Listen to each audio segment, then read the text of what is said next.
Mazda6. It's a really cool car. And you know why? Supercapacitors. In the Mazda6, there's a supercapacitor. It's 6 kilograms and it's about the size of a tea kettle. And it's used for a really cool purpose as well. It's used for regenerative braking. You know, most cars, when you have regenerative braking, it just goes directly in some kind of a battery. Well, the Mazda6, which is a hybrid, you have an alternator.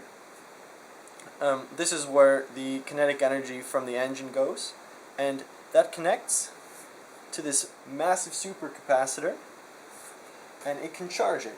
It can charge it up to 25 kilojoules in 10 seconds. And when I saw this, I was like, wow, that reminds me of a really cool problem in our book. And the problem looks almost exactly similar. This is your power source, this is your capacitor. You just have a resistor between the two. I was like, wow, you know, I bet there's some resistance in these wires and in these components. I could probably calculate what they are.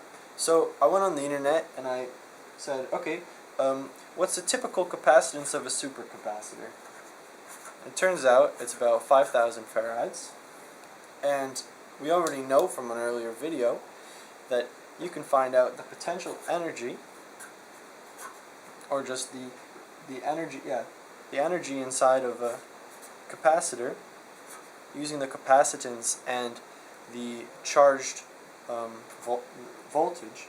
And from all these values, then I calculated what the charged voltage would be. Okay, this is pretty low, but it makes sense because they can use a converter inside the car then to change this voltage into something that they can power the whole car off of. And then I said, alright, well, if we know some information about the time it takes to charge, I also remember another equation.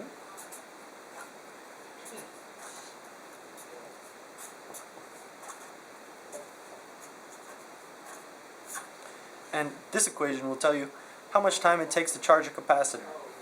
So we plug in the time, we plug in the capacitance, we plug in the VEMF, which is the electromotive force, and that's the whatever's doing the charging.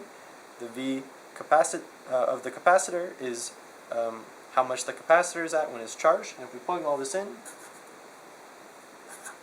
we get 0.015 ohms. So that's really neat. That's what tells us the combined resistance inside of this system when it's charging due to regenerative braking.